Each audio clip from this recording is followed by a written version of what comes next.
கல்வாரியின் சமாதான தொனி காலை நேர தியான நேரத்திற்கு உங்கள் யாவரையும் ஆண்டவரும் அருமை இரட்சகருமாகிய இயேசு கிறிஸ்துவின் நல்ல நாமத்திலே அன்போடு கூட வாழ்த்தி வரவேற்கிறேன். இந்த நாளிலே கூட இயேசு கிறிஸ்துவனுடைய அற்புதத்தை குறித்து தொடர்ந்து பல செய்திகளை நாங்கள் கேட்டுக்கொண்டு வருகிறோம்.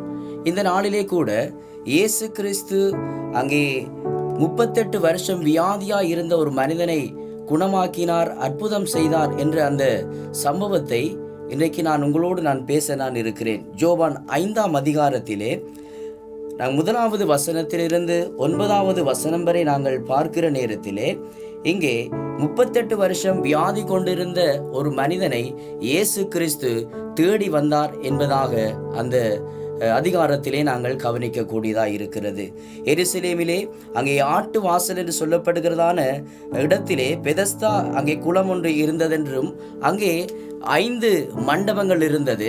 அந்த 5 மண்டபத்திலும் பலவிதமான வியாதிக்காரர்கள் அங்கே இருந்தார்கள் என்று சொல்லி நாங்கள் வேதத்திலே கவனிக்கக்கூடியதாக இருக்கிறது. காரணம் என்னவென்று சொன்னால், அந்த பெதஸ்தா குளம் தேவதூதனாலே கலக்கப்படுகிற நேரத்திலே யார் அந்த குளத்திலே முதலாவது இறங்குகிறாரோ அந்த மனிதன் ஆரோக்கியமாய் அங்கே சுகமடைந்து அற்புதத்தை பெற்றுக்கொண்டு கடன் செல்லுகிற அந்த நிலை இருந்தபடினாலே இந்த பெதஸ்தா குளத்திலே இருக்கிற அதை சூழ இருக்கிற அந்த மண்டபத்திலே அநேக வியாதிஸ்தர்கள் இருந்தார்கள் என்று சொல்லி நாங்கள் வேதத்திலே பார்க்கிறோம். அப்படிப்பட்ட அந்த இடத்திலே தான் இந்த 38 வருஷம் வியாதி கொண்டிருந்த அந்த மனிதன் இருந்தான் என்று சொல்லி நாங்கள் பார்க்கிறோம். பெதஸ்தா என்றால் இரக்கத்தின் வீடு என்று சொல்லி அங்கே சொல்லப்படுகிறது. இந்த இடத்திலே இருந்த இந்த 38 வருஷமாய் அங்கே வியாதி கொண்டிருந்த இந்த மனிதனை தேவன் அங்கே தேடி வந்தார் என்று சொல்லி நாங்கள் கவனிக்கக்கூடியதாக இருக்கிறது. ஆகவே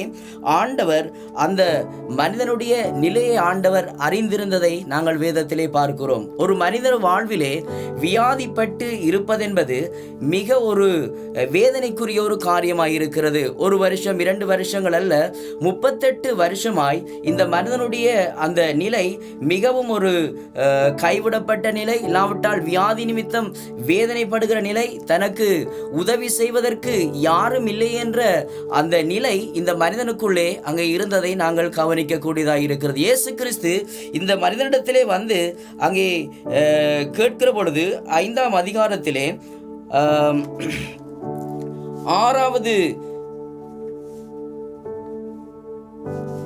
5ஆம் அதிகாரத்திலே 6வது வசனத்திலே நாங்கள் கவனிக்கிற நேரத்திலே படுத்திருந்த அவனை இயேசு கண்டு அவன் வெகுகாலமாய் வியாதிஸ்தரென்று அறிந்து அவனை நோக்கி, நீ சொஸ்தமாக வேண்டுமென்று விரும்புகிறாயா என்று அங்கே கேட்கிறதை நாங்கள் கவனிக்கிறோம்.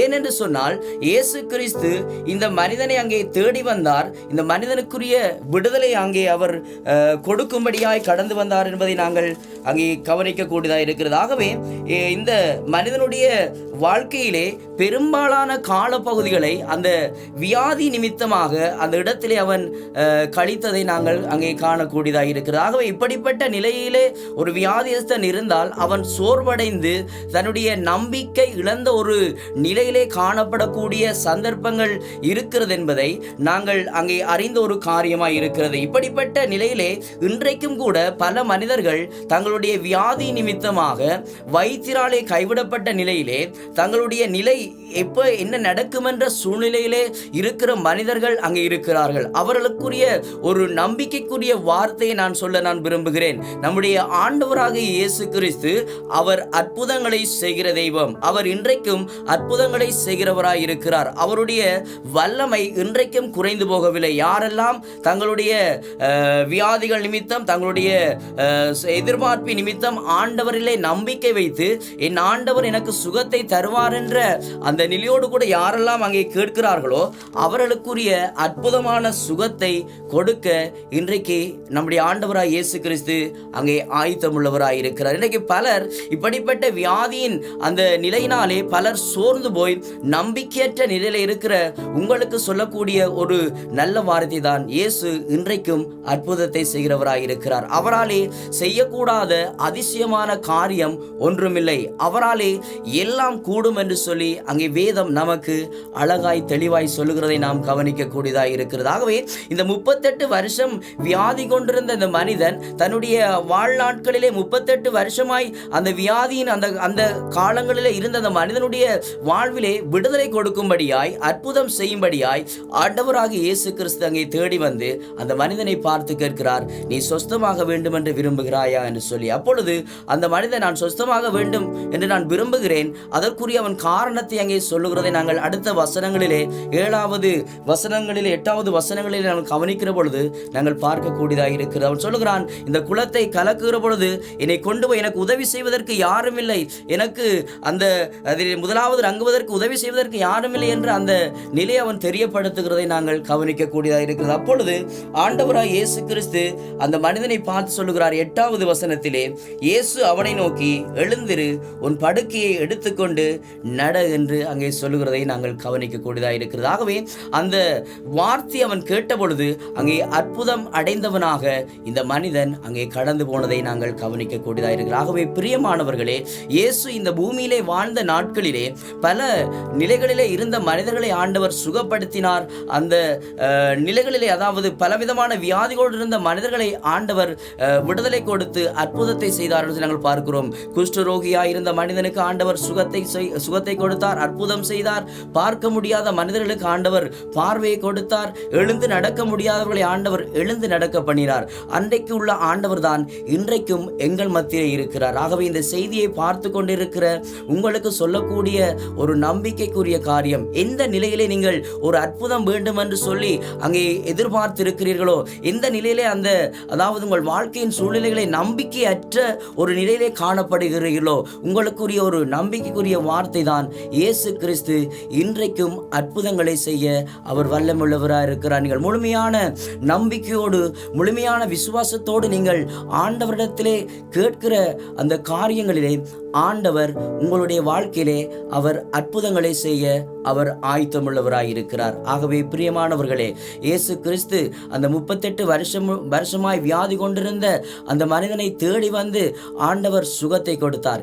இன்றைக்கும் உங்களுடைய வாழ்விலே ஆண்டவர் உங்களை அங்கே தேடி வருகிறார். உங்களுடைய வாழ்க்கையிலும் ஒரு அற்புதத்தை செய்ய அவர் அங்கே விரும்புகிறவராய் இருக்கிறார். யாரெல்லாம் என்னுடைய வாழ்க்கையிலே ஒரு அற்புதம் வேண்டும் என்று நீங்கள் விரும்புகிறீர்களோ, நீங்கள் இந்த செய்தியை பார்த்து கொண்டிருக்கிற அந்த இடத்திலிருந்து கண்களை மூடி ஆண்டவரை நோக்கி பார்த்து நீங்கள் ஜெபிக்க ஆரம்பிங்கள். விசுவாசத்தோடு ஆண்டவரிடத்திலே கேளுங்கள். என் ஆண்டவராலே காரியங்கள் நன்மையாய் முடியும், அற்புதம் நடக்கும் என்ற நிலையோடு கூட ஆண்டவரை நோக்கி பாருங்கள். உங்களுடைய வாழ்க்கையிலே ஆண்டவர் நிச்சயமாக அற்புதங்களை செய்ய அவர் வல்லமுள்ளவராய் இருக்கிறார். உங்களுக்காக நான் ஜெபிக்க நான் விரும்புகிறேன். கண்களை மூடலாம். சர்வ வல்லமை நிறைந்த எங்கள் அன்பின் பரலோக பிதாவே, இந்த செய்தியை பார்த்து கொண்டிருக்கிற ஆண்டவரே, நம்முடைய பிள்ளைகளுக்காக நாங்கள் ஜெபிக்கிறோம். யாரெல்லாம் இந்த நாளிலே தங்களுடைய வாழ்க்கையிலே ஆண்டவரே வியாதி நிமித்தமாக ஆண்டவரே கர்த்தாவே வேதனையோடு கூட ஒரு கைவிடப்பட்ட நிலையில யார் எங்களுக்கு உதவி செய்வார்கள் என்ற அந்த நிலையோடு கூட இருக்கிறார்களோ, இந்த பிள்ளைகளை ஒரு விஷயம் கண்ணோக்கி பாருங்கள் சுவாமி. ஆண்டவரே, அதோடு கூட யாரெல்லாம் தங்களுடைய வாழ்க்கையிலே ஆண்டவரே என்னென்ன தேவைகளோடு எங்கள் வாழ்க்கையில அற்புதம் நடக்க வேண்டும் என்று எதிர்பார்க்கிறார்களோ, அப்படிப்பட்ட பிள்ளைகளுடைய வாழ்க்கையிலும் ஆண்டவரே உம்முடைய அற்புதம் விளங்க வேண்டும் என்று நாங்கள் ஜெபிக்கிறோம். நீர் சர்வ வல்லமையுள்ள தெய்வம். உம்முடைய வல்லமை இன்றைக்கும் குறைந்து போகவில்லை கர்த்தாவே. உம்முடைய அற்புதம் ஒவ்வொரு பிள்ளைகளுடைய வாழ்க்கையிலும் ஆண்டவரே செயல்படும்படியாய் நாங்கள் ஜெபிக்கிறோம். உம்முடைய நாமத்தினாலே ஆண்டவரே இந்த செய்தியை பார்த்து கொண்டிருக்கிற ஒவ்வொரு பிள்ளைகளையும் நாங்கள் ஒப்புக்கொடுத்து ஜெபிக்கிறோம். எங்கள் ஜீவனுள்ள நல்ல பிதாவே, ஆமேன், ஆமேன்.